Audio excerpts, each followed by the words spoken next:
hello everyone. Welcome back to the channel, and today we got a nice special episode for you.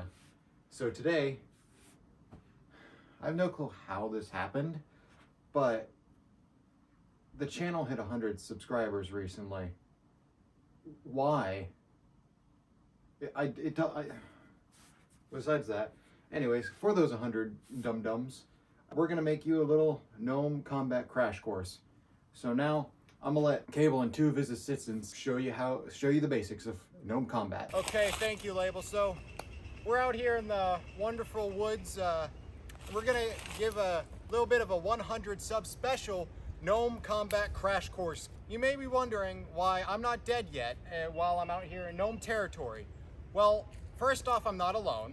Second off, my friends are gonna come on and we're gonna show you how to combat gnomes in the wild. Yeah, we kind of failed you in the how to deal with gnomes video, so we're making up for it here. It was more... You know, that was like, kind of got interrupted, so, like I said, that's what this video is for. Yeah, thanks Gnomegeddon. Anyways, so this is a combat tutorial instead of a torture technique tutorial kind of thing. And also today we also have... I'm the man with no name. So I hired him to come here and help us with how to combat gnomes in the wild. Well, we're in the wild here, and we have a gnome combat expert. Expert. The man's an absolute expert. Yeah, so like he's been killing gnomes for longer than we've been alive. Like, this guy knows what he's doing, and so I'm really glad that he's here to help us with Gnomegeddon. Oh, yeah, we can't do it on our own. So we're gonna get rolling right into the first thing. All right, so Cable here is going to be my gnome training dummy. He's going to be... I'm going to be a punching bag. Basically. So we took one of our trophy hats and he's going to be wearing that to represent a gnome. And as you know from experience that we've showed you, gnomes often use knives or other melee weapons. So, first of all, how to fight somebody with a knife? Well, you don't want to be close to that knife. Because if I'm anywhere close to him, like anytime I want to defend, I can take a knife. I can take laceration wounds, puncture wounds, and he has additional range on him. So what you want to do is, well, be out of range of him. So if you don't want to be in range of the knife, then outrange the knife. See, here I have a longer weapon, or you could go with an even longer weapon. See, reach is always your friend in hand-to-hand combat, because the more reach you have, the less you have to put your own body at risk. So with this, he has to put himself at risk of attack to get in range for an attack on me. Obviously, the more range you have, the bigger your advantage. Because look at this. I can be all the way back here and still within striking range of him. See? And he's just got that ring, he did a little knife. Like, he can't touch me unless he's, like, I don't know, just, oh, my will move shindu me. In that case, well, guess it wasn't anything personal. And obviously to the ultimate degree of just shoot him. Don't be anywhere near him. You can be like 20 feet away. You can just shoot them. They're dead. That knife got nowhere near you. But then, of course, there might be a situation where you're locked into a close range. Like, they stop you in the hallway and you don't have a weapon on you. You still need a way to defend yourself while you're barehanded. So, what they will do is likely go for a slash or a stab. What you want to do is grab the wrist. See, once you grab the wrist, they can't do anything. Then you want to turn like this, attack the arm, force them to drop the weapon. Now you can either kick the weapon away, or conversely, you can kick them back, grab the weapon yourself. Now you are at the advantage.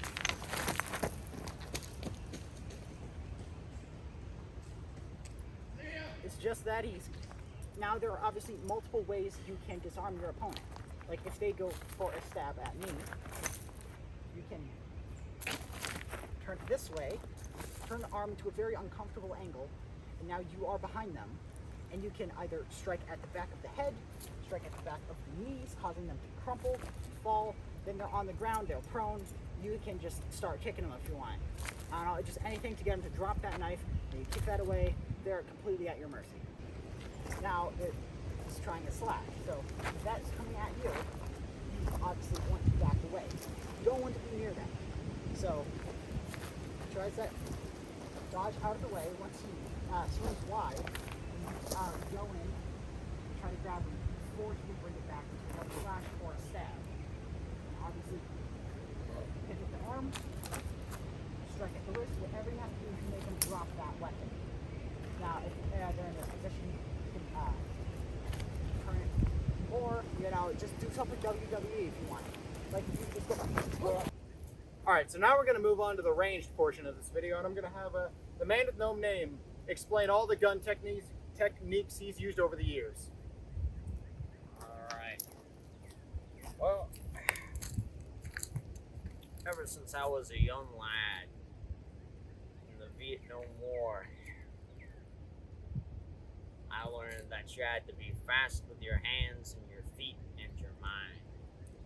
These gnomes are sly creatures. They lack respect and they lack dignity. However, they also lack brains. So, you see these goofballs running around with little pokey sticks, Oh no, God forbid they freaking give me a good old stabbing.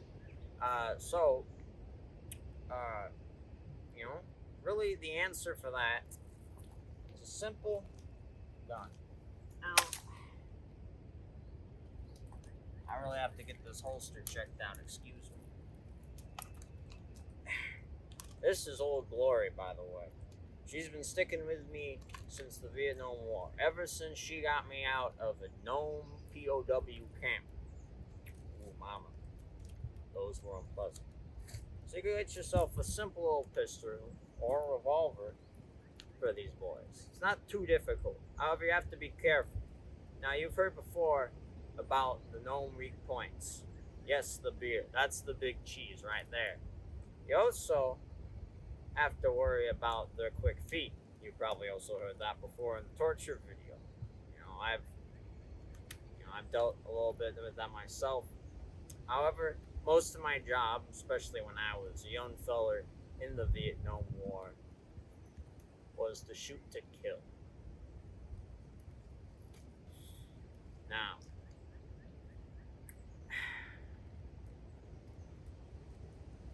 really, the answer isn't that simple as shooting. Well, it is, but you gotta shoot them in the right places.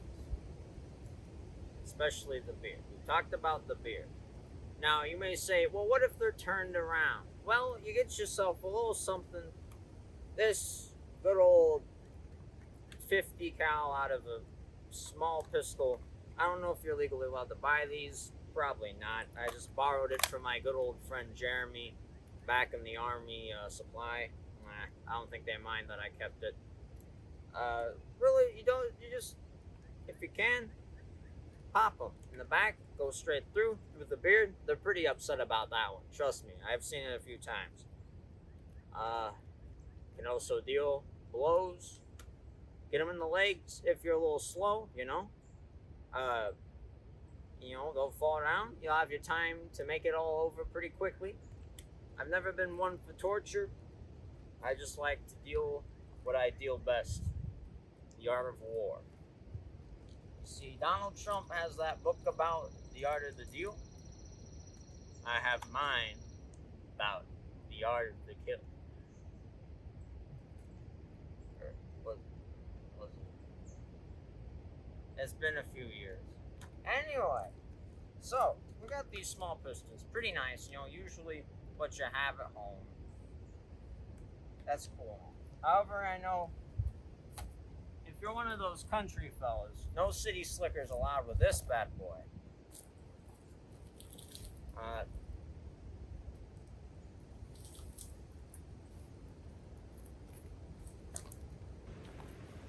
Now, let me tell you a little something.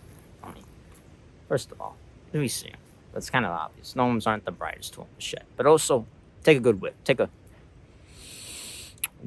You kind of, if you smell that nice little scent of Skittles, a little bit of Sour Patch Kids, maybe, whatever your whatever you fancy.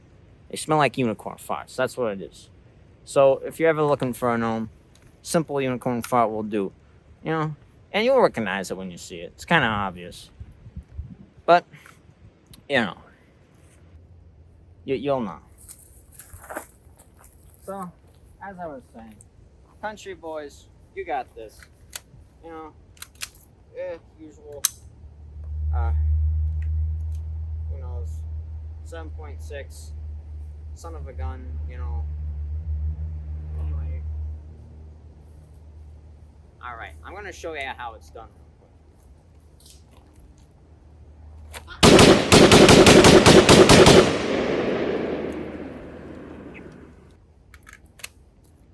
Now that's how you do it with a gnome, especially if you're a beginner. Over the years, I mean, granted, it may take you a bit to get there. It took me about 30 years. I become a bit of a sharpshooter. Really, one bullet is all you need when it comes to the gnome. However, say if the local army shows up, as we have locally here, I would suggest something like this. You know, I used a model similar in the Vietnam War. It's a really powerful, real good spread. Packs a punch. And let me tell you, you'll be seeing this baby soon. I have a score to set. And again, this boy is good caliber and should eventually, you know, if you're not an expert like me, we'll get that gnome's beard in no time. Lastly, ooh baby, something I really enjoyed when I had to breach houses, or huts, or holes, or whatever these dang gnomes live in. It's strange how they live. However, this baby really gives it to them. And this is definitely for beginners. Listen, hits the beard, you're pretty good. You know, you should be fine. You know, they don't really like that. Probably gonna die. So you got pellets in this baby, you know? Packs a punch. You know, it's not the local Spaz 12, but you can pick it up at the local Rural Queen or whatever you shop at. Really should make your job nice and simple. And offers a good spread in case you have some of those short guys, a little stubby. I'm not sure what they're called, but they really like going for your ankles. Usually they come in masses. Ooh, mama. Well, let me tell you, it's like Thanksgiving. All of these weapons are great. It's about the man behind the gun. You know, I had about 30 years of experience, 5 years in the Vietnam War, 25 after. It was a long time. And honestly, maybe no man should become invested like I have. There's a better life than this. But here I am. Everyone has a calling in life. And Gnomes is mine. They've taken away what I've loved, and my friends, and I'm back for revenge.